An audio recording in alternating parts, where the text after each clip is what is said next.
ராம் ராம். வாழ்க வளமுடன். Voice of காஞ்சி நேயர் அனைவருக்கும் இனிய மாலை வணக்கம். இன்னைக்கு பக்தி. முன்னாடி மகிழ்ச்சியை பத்தி ஒரு பதிவுல பார்த்தோம். இப்போ இன்னைக்கு பார்க்கறது பக்தி. பக்தி எப்படி இருக்கணும்? ஒரு பணக்கார செல்வந்தர், அவருக்கு எப்போதும் இறை பக்தி உண்டு, நிறையவே உண்டு. அவருக்கு ஒரு 4-5 மகன்கள். அந்த மகன்களெல்லாம் பிஸ்னஸை நீங்கள் பார்த்துக்கோங்க, நான் என் மனசுக்கு பிடிச்ச வேலையை செஞ்சுட்டு வரேன், நான் என் கூட வரக்கூடியதற்கான புண்ணிய காரியத்தை செய்யறதுக்கு போகிறேன் அப்படின்னு சொல்லிட்டு ஒரு இடத்துக்கு வரார். அது என்ன மாதிரி இடம் அப்படின்னா, ஒரு அந்த ஆள் நடமாட்டமே இல்லாத இருக்கு. அது ஆன்மீக பக்தர்கள் அந்த இடத்துக்கு வந்தா ஒரு ஸ்டே பண்றதுக்கு இடம், சாப்பாடு, இது எதுவுமே இல்லாத இருக்கு. அப்போ அவருக்கு இது தோன்றது, நமக்கு இந்த இடத்துல இடம் இருக்கு, இந்த இடத்துல உட்காண்டு ஒரு சத்திரம், வரவாளுக்கு அன்னதானம், எல்லாரும் ஆனா பிரேயர் பண்ணிட்டு வந்ததுக்கு அப்புறம் தான் சாப்பாடு, இந்த கொள்கையை அவர் வச்சுட்டு இருந்தார். அந்த செல்வந்தருக்கு தினம் கார்த்தால எழுந்த உடனே யாரான ஒரு வழிபோக்கருக்கு சாதம் போடாம, சாப்பாடு போடாம இவர் சாப்பிட மாட்டார். அதுவும் அவளும் பிரேயர் பண்ணணும். அந்த மாதிரி இருக்கிறவாளுக்கு அங்க முதல்ல ஒரு சத்திரத்தை கட்டுறார். வழி நெடுக கொஞ்சம் மரங்கள், இலைப்பாடுறதுக்கு மரங்களை வைக்கிறார்.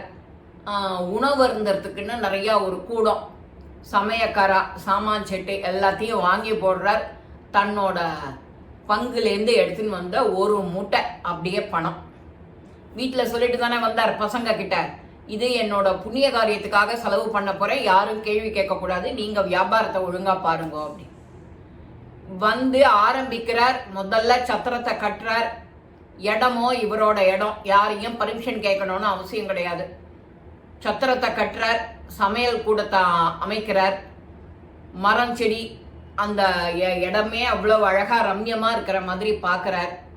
செஞ்சு முடிச்ச உடனே இவ வழிபோக்கர்கள் எல்லாருக்குமே ஒரே சந்தோஷம்.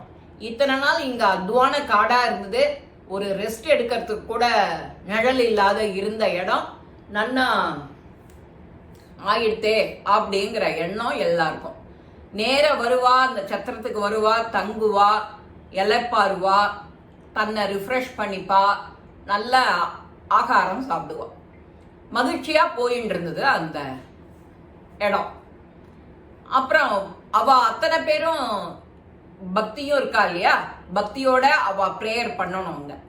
அந்த பிரேயரும் பண்ணிட்டு வர்றதுனால இந்த செல்வந்தருக்கு மகிழ்ச்சியான மகிழ்ச்சி.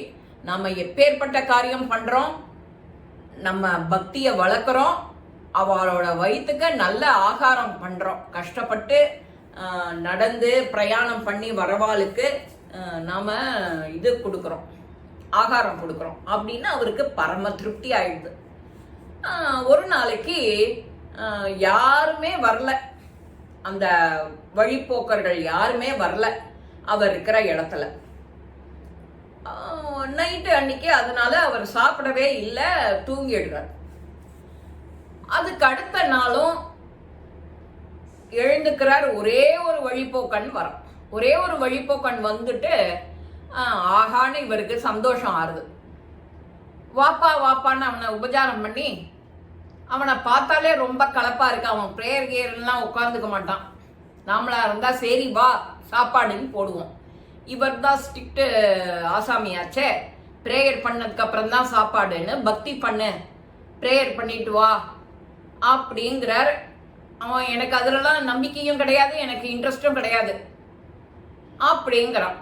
சரி நீ ப்ரேயர் பண்ணிட்டு வந்தாதான் உனக்கு சாப்பாடு, இல்லைன்னா சாப்பாடு கிடையாதுங்கிறார். கண்டிஷனா ஸ்ட்ரிக்டா சொல்றார். அப்படின்னா எனக்கு உங்க சாப்பாடே வேண்டாம் அப்படின்ட்டு அவன் போயிட்டே இருக்கான். என்னடா அது, நம்ம இப்படி ஒரு நிபந்தனை பண்ணியிருக்க கூடாதோ? யாரா இருந்தா என்ன, யாரா உனக்கு சாப்பாடு போடுறது, அந்த இது நீ மனசுல நினைச்சுட்டேன்னா நீ அவளை கண்டிஷன் பண்ணாம போட வேண்டியதானே அப்படின்னு அவர் நினைச்சுட்டே தூங்குறார். நைட் ஆயிடுறது. அவருக்கும் முத நாளும் சாப்பாடு இல்லை, அன்னைக்கும் சாப்பாடு இல்லை, தூங்கிடுறார். அந்த கலப்பே பாதி இருக்கு.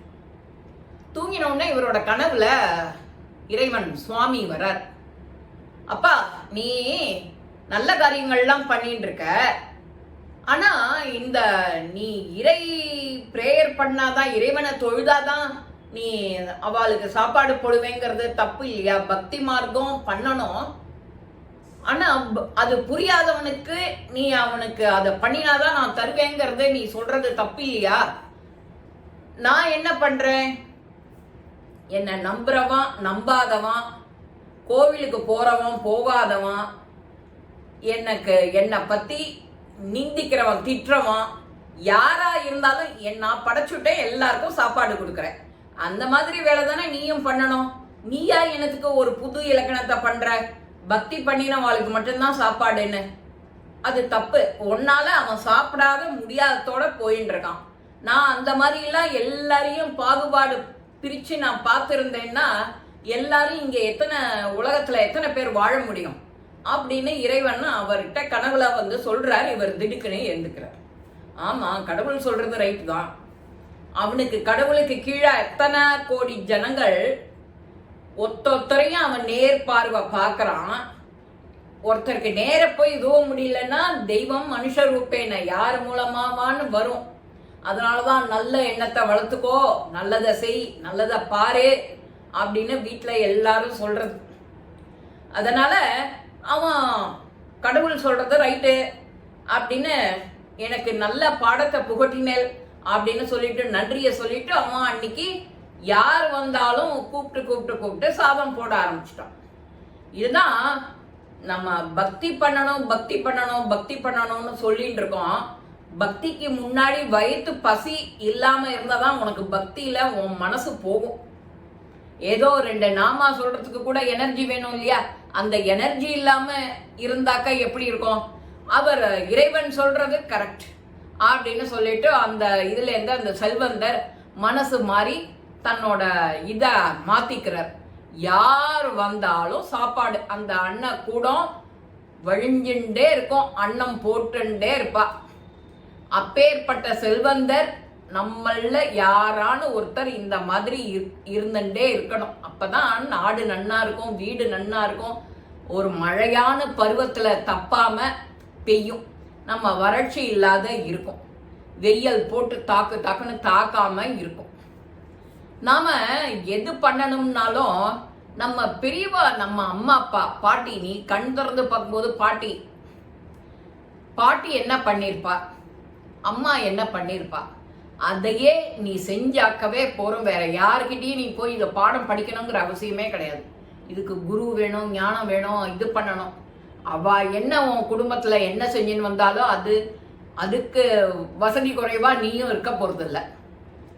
அந்த மாதிரி உனக்கு என்ன பண்ண முடியுமோ அதை பண்ணிட்டே இருந்தோம். இந்த ஆடி மாசத்துலேருந்து எல்லாரும் ஆடியில கூழ் ஊத்துவா, மாவிளக்கு போடுவா, கோவிலுக்கு நடந்து போவா.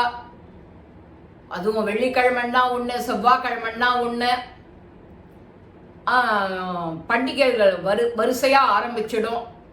எல்லாருக்கும் அந்த இன்பத்தை அள்ளி கொடுக்கிற இந்த ஆடி உத்தராயண தட்சிணாயன புண்ணிய காலத்தை எல்லாரும் அனுபவிச்சுக்கணும். யார் யார் குல வழக்கப்படி செய்யணுமோ அதெல்லாம் செஞ்சு பக்தி பண்ணி மகிழ்ச்சியை உண்டாக்கிக்கணும். பக்தி மகிழ்ச்சி எல்லாம் உன்கிட்ட தான் இருக்கு. அதை எப்படி பண்றது, யாரை பார்த்து பண்றது, இது எல்லாம் உங்க குடும்பத்துல உங்க அம்மா செஞ்சது, உங்க பாட்டி தாத்தா செஞ்சதைப்படியே நீ செஞ்சாக்கவே போறோம். நீ அதுல ஃபர்ஸ்ட் மார்க் வாங்கிடலாம். இந்த பதிவு உங்க எல்லாருக்குமே பிடிச்சிருக்கும். லைக் பண்ணுங்க, ஷேர் பண்ணுங்க, பெல் பட்டனை கிளிக் பண்ணுங்க, சப்ஸ்கிரைப் பண்ணுங்க, கமெண்ட்ஸ் பாக்ஸ்ல கமெண்ட்ஸ் போடுங்க. ஸ்ரீ மகாபெரிவா திருவடிகளே சரணம். நல்லதே நடக்கும். ஆனந்தமா இருப்போம் நண்பர்களே. வாழ்க வளமுடன்.